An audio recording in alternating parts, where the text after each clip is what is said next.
출애굽기 20장 4절부터 6절까지 말씀 한 목소리로 합독하도록 하겠습니다.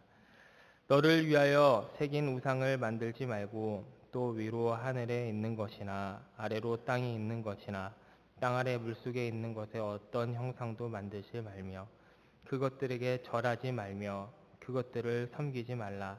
나는 내 하나님 여호와는 질투하는 하나님인즉 나를 미워하는 자의 죄를 갚되 아버지로부터 아들에게 3, 4대까지 이르게 하거니와 나를 사랑하고 내 계명을 지키는 자에게는 1000대까지 은혜를 베푸느니라.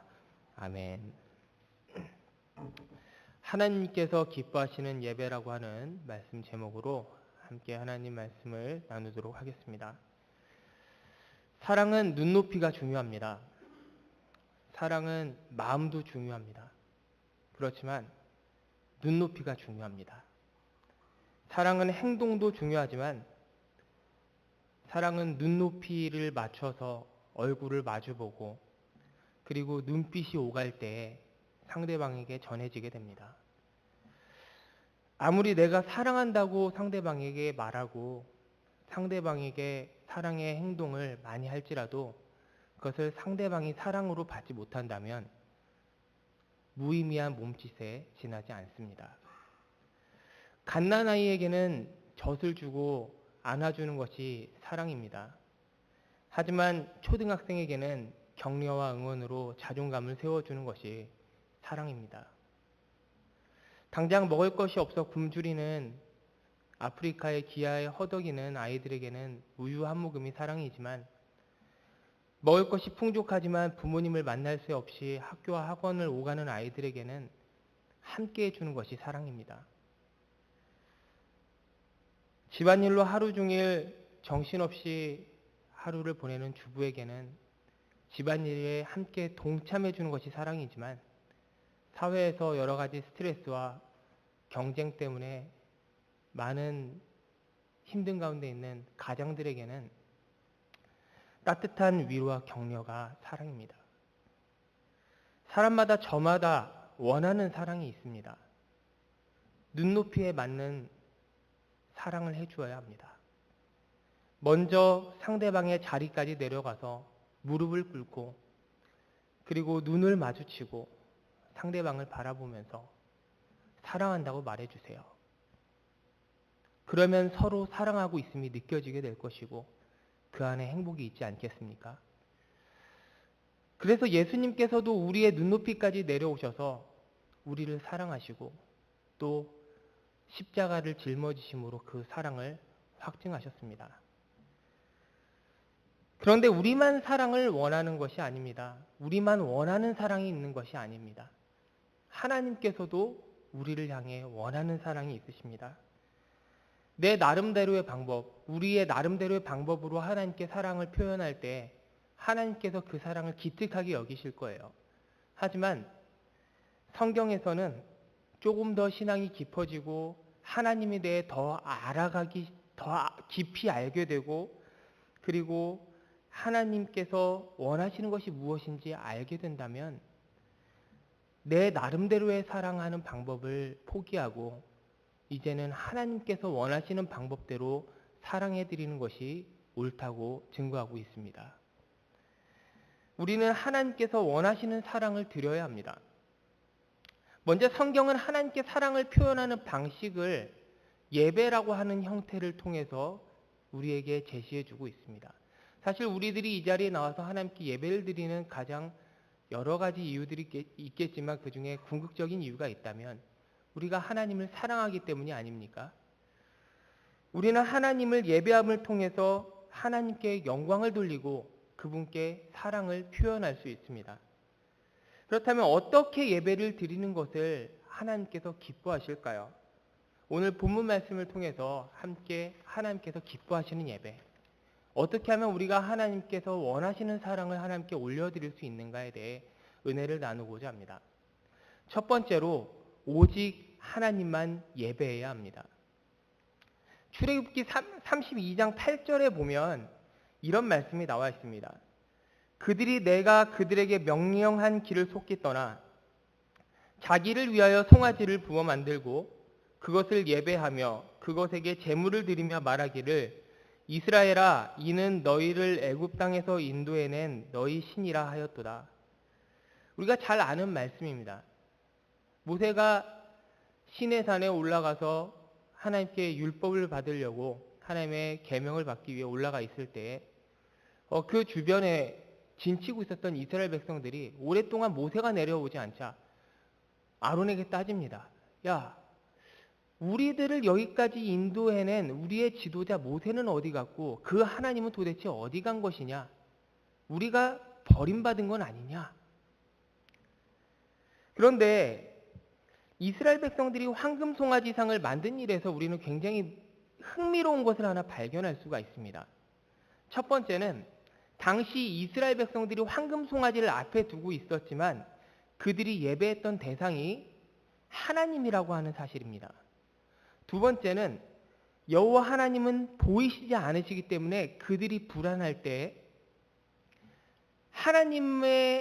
보이지 않는 하나님을 실체화하여서 눈에 보이게 만들려고 했던 시도를 한 것이라는 것이죠.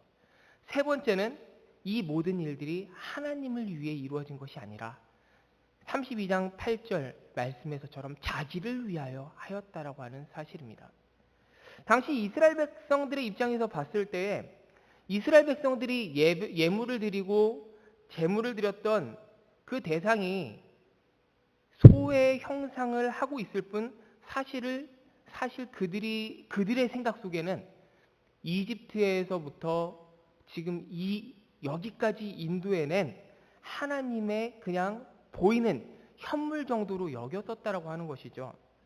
우리는 보통 하나님이 아닌 완전히 다른 이집트의 우상이나 아니면 가나안 거민들의 토착민들이 섬기는 그 황금 송아지를 이스라엘이 섬겼다라고 생각하는 경우들이 많지만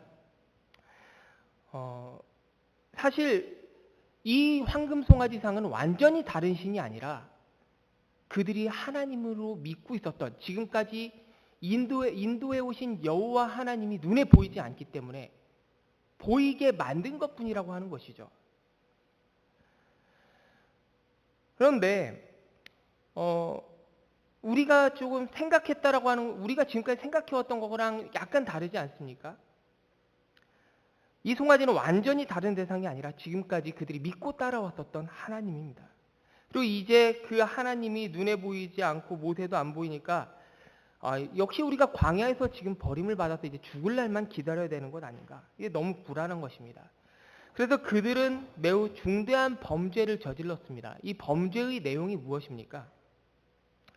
이스라엘 백성들은 자기를 위해서 실체화된 믿음의 대상을 만들었고 그것에 절하고 그것을 숭배해서 그것을 하나님으로 여긴 데 있습니다. 쉽게 말하자면 우상 숭배를 한 것이죠. 우리는 이 황금 송아지 이야기를 통해서 대단히 중요한 교훈을 한 가지 얻을 수가 있습니다. 우리의 믿음의 대상과 예배의 대상은 오직 하나님 한 분뿐이라고 하는 것입니다. 하나님께서는 하나님이 아닌 다른 것들을 믿고 그것들에게 절하는 것을 용납하지 않습니다. 우리는 이 부분에 대해서 매우 잘 알고 있습니다. 하지만 그저 아는 것만으로 끝내서는 안 됩니다. 이 황금 송아지 이야기에 등장하고 있는 이스라엘의 모습이 혹시 나의 모습은 아닌가? 그들을 정죄하고 이스라엘 백성들 역시 패역한 백성이구나 이렇게 정죄하고 끝날 것이 아니라 혹시 그 황금 송아지를 숭배하던 그 자리에 내가 있었다라고 하면 나는 어땠을까? 혹시 지금 내가 살아가는 나의 삶 속에서 내가 이스라엘 백성들과 같은 실수를 하고 있지 않은가? 말씀에 비추어서 나 자신을 감찰해 보아야만 합니다. 우리는 가끔 말씀 속에 이스라엘 백성들처럼 어려울 때에, 혼란스러울 때에, 하나님께서 나를 왜 이런 상황에 두셨는가 너무 답답할 때, 고독할 때, 그리고 누군가 나를 아무도 도와줄 수 없다라고 단정할 수 있을 만한 그런 상황일 때에 출애굽기 32장의 이스라엘 백성들과 같은 유혹을 받게 됩니다. 그 유혹이 무엇입니까? 불안에 빠진 나를 불안에서 건져내게 할 만한 믿음의 대상들을 나를 위하여 만들어내는 것입니다. 성도는 오직 하나님만을 믿고 의지하고 그분만을 예배하고 경배해야 합니다. 그런데 지금 상황이 너무 고통스럽고 외롭고 불안하다고 해서 내가 입술로는 하나님의 이름을 부르고 있지만 마음으로는 하나님을 찬양한다고 생각하고 있지만, 그리고 하나님의 말씀을 읽고는 있지만 실제 마음은 하나님이 아닌 다른 것에 많은 기대를 걸고 있다고 한다면, 실제 내 깊숙한 나의 본심은 입술로는 하나님을 부르지만 하나님이 아닌 다른 것들에 내가 기대를 걸고 있다고 한다면, 그것이 바로 자기를 위해서 황금 송아지를 만들고 있다라고 하는 사실입니다. 우리가 정말 바라고 소망하며 의지하고 믿고 찬양해야 되는 대상이 진정 하나님이 아니라고 하는 사실이 밝혀진다면 우리가 해야 할 일은 단 하나입니다. 그 방향에서 돌이켜 오직 하나님만을 예배하는 것이죠. 우리를 여기까지 인도해 온 것은 인맥도 아닙니다. 그리고 우리들의 배경도 아닙니다. 능력이나 팔자가 아닙니다. 우리를 인도해 오신 그분은, 우리를 지금 이 자리에 있게 하신 그분은 바로 하나님이십니다. 우리가 그 사실을 겸손히 인정하고 오직 하나님께만 예배를 드리는 것입니다. 우리가 드리는 예배는 나를 위한 예배입니까? 아니면 하나님만을 주인으로 모시는 예배? 하나님께 지음받고 구원받은, 그리고 새로운 피조물이 된 우리들이 마땅히 올려드려야 될 영광을 올려드리는 그러한 예배입니까? 우리가 진정 성도라고 한다면 오직 하나님만을 예배해야 될 줄로 믿습니다. 두 번째로, 교회 밖에서도 예배해야 합니다. 현재 한국교회는 많은 신뢰를 잃었습니다. 사회에 좋은 영향력을 끼쳐야 하고 빛과 소금의 사명을 감당해야 하는데, 아쉽게도 지금 한국교회는 예수님 말씀하신 것처럼 길가에 버려져 밟히는 맛을 잃은 소금처럼 되어가고 있는 이 현실이 한 명의 그리스도인으로서 저는 매우 안타깝게 생각하고 있습니다. 인정하고 싶지 않지만 요즘 한국교회 실정이 그렇다는 것을 부인할 수가 없습니다. 3년 전에 한국 기독교 목회자 협의회, 줄여서 한목협이 있는데, 거기에서 이러한 위기 상황을 두고 문제를 진단하기 위해서 설문조사를 냈습니다. 한목협은 한국교회가 잃어버린 신뢰를 회복하기 위해서 가장 시급한 과제로서 신앙과 삶의 일치에 대해서 제시하였습니다. 좀 더 구체적으로 신앙과 삶이 일치되기 위해서 한국교회가 해결해야 될 가장 중요한 문제는 무엇인가라고 하는 그러한 내용에 대해서 설문조사를 했는데, 그 결과 3위는 목회자의 자질 부족, 2위는 지나친 양적 성장 추구, 그리고 1위는 무엇일까요? 그 1위가 신앙의 실천 부족으로 나타났습니다. 세상 사람들을 향해서 복음을 선포하면서 참된 진과 선과 미가 무엇인지 가르쳐야 될 교회가, 또 길을 잃은 사람들의 등대가 되어줘야 될 교회가 오히려 도덕적, 윤리적 문제로 사회로부터 많은 지탄을 받고 있습니다. 그들이 하는 얘기가 굉장히 다양하고 복잡한 것처럼 보이지만 사실은 매우 단순 명료합니다. 너희들이 갖고 있는 그 신앙과 그 믿음을 보여줘봐. 그러면 우리가 인정해 줄게. 너네들이 예수님을 믿는다고 한다면서, 그러면은 너희들이 예수를 믿는 거 정말 믿는다면 예수처럼 한번 살아봐 라고 우리에게 탄원하고 있는 것입니다. 우리는 듣고 믿는 것이 믿음의 전부라고 오해할 때가 있습니다. 나만 잘 믿고 천국 가면 되고, 나만 잘 믿으면 안 되지, 내 가족을 빠뜨릴 뻔했네, 내 가족들을 전도해서 어쨌든 내 가족은 함께 천국 가야지. 굉장히 중요한 일입니다. 그런데 그렇게 하면 내 할 일이 다 끝났다고 생각해서는 안 됩니다. 그것이 지금 우리의 믿음의 현주소라고 하는 것이죠. 성경이 우리에게 요구하는 믿음이 그렇다면 무엇인지 한번 살펴보도록 하겠습니다. 바울은 믿음과 듣는 것만을 강조하지 않았습니다. 거기에 한 가지를 더 추가하였습니다. 믿는 것과 듣는 것과 행하는 것의 관계입니다. 로마서 10장 16절에 보시면 믿음은 들음에서 나며 들음은 그리스도의 말씀으로 말미암느니라. 아멘. 야고보서 2장 14절 말씀에 보시면 내 형제들아 만일 사람이 믿음이 있노라 하고 행함이 없으면 무슨 유익이 있으리요 그 믿음이 능히 자기를 구원하겠느냐. 그리고 17절이 이어서 이와 같이 행함이 없는 믿음은 죽은 믿음이라. 그 자체가 죽은 것이라. 믿음은 들음에서 납니다. 확실합니다. 그렇지만 그 믿음은 행함으로써 증명됩니다. 예수님께서도 마태복음 7장 19절부터 20절에서 이렇게 말씀하십니다. 아름다운 열매를 맺지 아니하는 나무마다 찍혀 불에 던지우느니라. 이러므로 그의 열매로 그들을 알리라. 하나님께서도 우리들의 믿음이 하나님의 앞에서 인정될 수 있는 믿음인지 아닌지는 열매를 통해서 판단하시겠다고 말씀하고 계십니다. 그러므로 우리는 교회에서 예배를 드리는 것을 가장 먼저 중요히 여겨야 하겠지만 그것으로 우리가 하나님 앞에서 해야 할 의무를 다했다고 착각해서는 안 됩니다. 하나님께서 사울에게 사무엘의 입술을 통해서 이렇게 말씀하셨습니다.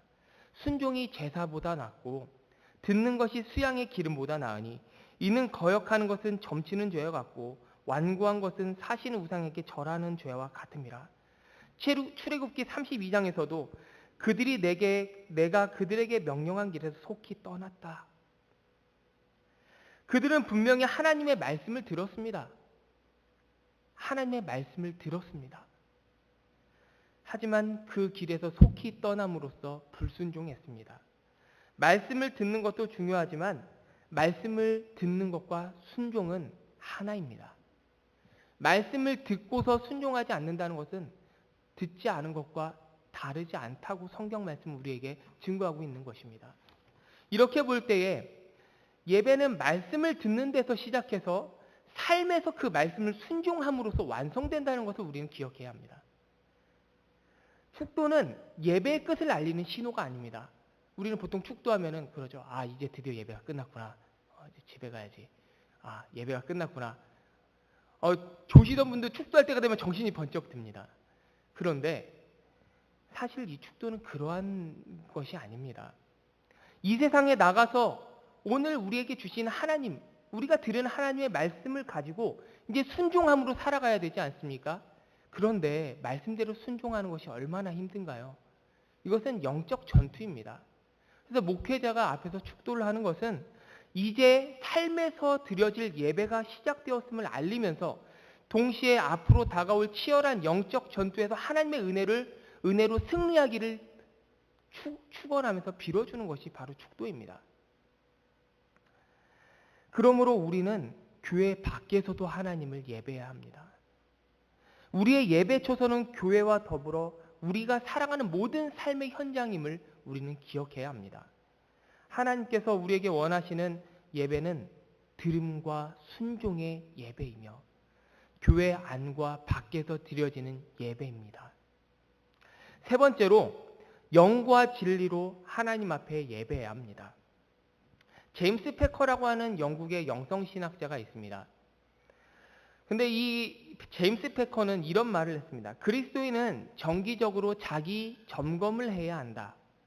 내적 성찰의 방향은 자기 자신을 향해 있지만 자기 점검의 방향은 자기 밖을 향해 있습니다. 내적 성찰은 도취감이나 우울한 자기 연민과 자기 절망으로 끝이 나고 그를 통해 도취적 교만으로 표현이 됩니다. 다시 말하자면 자기 성장이 목표라고 하는 것이죠. 내적 성찰의 목표는 그냥 내가 발전하고 내가 크는 것입니다. 하지만 자기 점검은 다릅니다. 자기를 점검함을 통해서 잘못된 부분을 고치기 위해서 더욱더 겸손해지고 더욱 하나님의 영광을 위해서 또 이웃을 사랑하기 위해서 힘쓰게 됩니다. 결국 하나님의 형상을 닮은 모습으로 변해가게 됩니다. 내적 성찰은 자기 중심이지만 자기 점검은 하나님 중심이고 철저히 밖을 향해 있습니다. 내적 성찰은 자기 자신에게 더욱 집중하게 되지만 자기 점검은 하나님께 더욱 집중하게 됩니다. 그래서 바울은 고린도후서 13장 5절 말씀에 이렇게 말씀을 하고 있습니다. 너희는 믿음 안에 있는가? 너희 자신을 시험하고 너희 자신을 확증하라. 우리가 영과 진리로 예배를 드리기 위해서는 우리는 먼저 우리의 예배의 대상이 오직 하나님임을 분명하게 알아두어야 합니다. 모든 우상을 타파하고 하나님의 자리에 조용하고 은밀하게 앉혀놓은 모든 우상들을 우리들이 다 내려놓아야만 할 것입니다. 영과 진리로 예배한다는 것이 무엇이겠습니까? 하나님께서 기뻐하시며 하나님께서 보시기에 합당한 예배를 드려야 한다는 것 아니겠습니까? 우리가 중심이 될 것이 아니라, 내가 중심이 될 것이 아니라 하나님이 중심이 된 예배를, 하나님께서 원하시는 그 예배를 드려야 한다는 의미 아닐까요? 그러기 위해서 우리가 먼저 해야 할 일이 있다면 거짓된 예배를 드리기를 거부해야 합니다. 내 자신이 먼저, 지금 이 자리에 앉아있는 내가 하나님을 위해서, 하나님의 영광을 위해서, 하나님께 사랑하는 그 마음을 고백하고 표현하기 위해서 이 자리에 앉아있는 것이 되어야 한다는 것이죠. 그럴 때 하나님께서 우리에게 은혜를 주시는 것입니다. 우리가 은혜를 받기 위해 이 자리에 있는 것이 아닙니다. 우리는 하나님의 성도로서, 하나님께 지음받은 인간으로서 하나님께 영광을 돌리고 하나님을 찬양하는 것이 우리들의 목적이고 이유입니다. 그렇기 때문에 당연히 해야 할 일을 하는 것이고, 그것을 하나님께서 기쁘게 여기시고 우리에게 은혜를 더해 주신다는 것이죠. 그러므로 우리가 거짓된 예배를 드리기를 거부하고 스스로가 영과 진리로서 하나님의 존재와 영광과 그 위엄에 합당한 예배를 드리고 있는지 스스로 점검하는 것입니다. 그래서 그 점검을 통해서 잘못된 것이 발견되어진다고 한다면 그것을 가차없이, 망설임 없이 전부 다 내 삶에서 잘라버려야 하는 것입니다. 누군가 건강검진을 받다가 암세포가 발견되었다고 한번 가정을 해봅시다. 이 암세포라고 하는 것은 비정상세포죠. 그렇지만 자신의 몸의 일부로서 존재하고 있습니다. 이때 그 사람이 내 몸의 일부라고 해서 이것은 내 몸의 일부야, 비정상세포지만 잘라내지 않겠어 라고 얘기한다면 언젠가는 그 암세포가 온몸에 퍼져서 그 사람을 장악하게 되지 않겠습니까? 그래서 그러한 암세포가 발견되었다면 즉시 몸에서 그 암세포를 떼어나기 위한 여러 가지 치료 방법들과 수단들을 동원하게 되는 것입니다. 우리들이 하나님께 예배를 드림에 있어서도 영과 진리로 예배 드릴 수 없도록, 내가 하나님 앞에 나의 모든 존재를 다해서 하나님께 예배 드릴 수 없도록 방해하는 어떠한 요소라도 발견된다고 한다면, 장애되는 요소가 발견된다고 한다면 우리는 그것을 그대로 방치해 두어서는 안 됩니다. 이것도 내 삶의 일부야. 그렇게 방치해 두어서는 안 된다는 것이죠. 부지런하고도 과감하게 발견되는 비정상적인 요인들을 예수 그리스도의 이름으로 끊어버리고 그런 것들을 잘라내고 오직 하나님만 예배하고 그 예배가 우리 삶 속에서 계속될 수 있도록 결단하고 성령님의 도우심을 구해야만 하는 것입니다. 그러기 위해서 우리는 계속 말씀 앞에 우리들 자신을 부지런히 점검하고 하나님께서 말씀을 통해 내리시는 그 처방에 순종해야 합니다. 제가 전에 이런 일이 좀 있었습니다. 제가 간이 약간 안 좋아서 좀 어려움이 있었습니다. 그래서 병원에서 저한테 이런 얘기를 했었어요. 박철민 씨, 앞으로 건강식품 이런 거는 일단 절대 입에 대시지 마시고요. 자연적인 음식을 많이 드십시오. 이렇게 얘기를 하더라고요. 가공식품도 웬만하면 드시지 마세요. 근데 저희 이모님께서 그 금산에서 사시고 계시는데 약초 다리는 일을 하세요. 그래서 철민아, 너 간 때문에 아파도 고생했다면서 내가 좋은 거 국산 헛개나무 열매 달인 게 좀 그런 거를 어렵게 구해서 보낼게, 먹어봐라 그러시더라고요. 그래서 제가 받았는데 이거 고민이 되더라고요. 이걸 먹어야 될까 말아야 될까. 의사 선생님은 먹지 말라고 했는데 헛개나무 열매가 간에 좋은 거는 누구나 아는 사실. 먹자. 한 3포 정도 먹고 병원으로 직행했습니다. 그래서 이게 아니구나. 의사의 처방에 따라야 되는 것입니다. 내 나름대로, 내 방법대로, 내 마음대로 그렇게 하다가는 그 건강이 상하게 되는 것이죠. 그리고 나서 저는 그 뒤로 이제 파우치에 들은 거는 일단 좀 피하고 있습니다. 우리가 하나님의 말씀을 읽는 중에 잘못된 것이 발견되어서 하나님께서 그 부분에 대한 처방을 우리들한테 분명히 내려주실 것입니다. 야, 그것은 아니지 않느냐.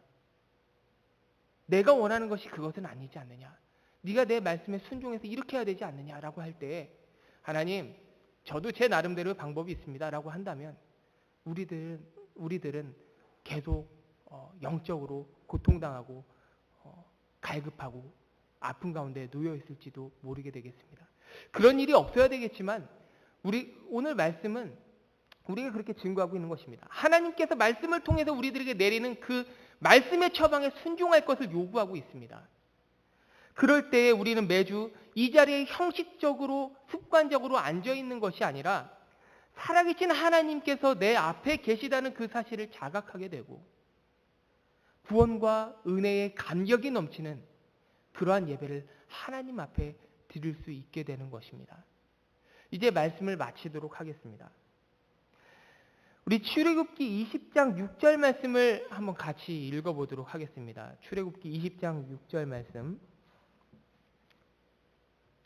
다 같이 한 목소리로 읽어보겠습니다. 나를 사랑하고 내 계명을 지키는 자에게는 천대까지 은혜를 베푸느니라. 아멘. 하나님께서는 하나님을 사랑하고 하나님 말씀을 듣기를 즐거워하는 사람을 기뻐하십니다. 하나님께서는 오직 하나님만을 예배하고 그 예배가 삶 속에서 계속될 수 있도록 순종하는 사람을, 그리고 순종하기에 힘쓰는 사람을 하나님은 기뻐하십니다. 물론 순종이 어렵죠. 그래서 잘 넘어지고 쓰러질 때가 있습니다. 하지만 순종을 위해 힘쓰는 것을 하나님께서 아시기 때문에 그 넘어짐을 다시 일으켜 세워주시고 점점 덜 넘어지도록 우리의 손을 굳건히 붙잡아 주실 거라고 우리는 믿을 수가 있습니다. 그리고 하나님 안에서 하나님 앞에 영과 진리로 예배드리기 위해서 항상 자기 자신을 철저히 점검하고 내가 믿음 안에 있는가, 내가 하나님 말씀 안에 있는가, 내 삶이 얼마나 하나님 앞에 순종하고 있는가, 내 자신을 시험하고 내 믿음을 확증하는 사람을 하나님께서 기뻐하십니다.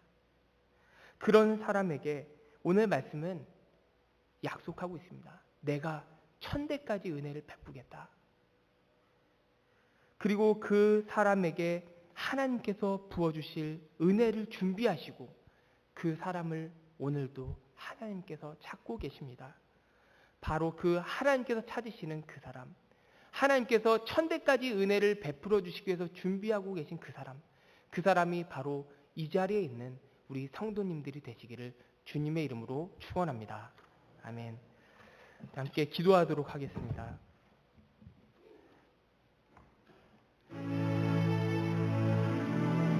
하나님, 오늘 말씀은 우리가 하나님께서 기뻐하시는 예배를 드리기 위해서 하나님께서 원하시는 사랑을 드려야 하고 하나님께서 기뻐하시는 사랑을 드려야 한다고 증거하고 있습니다.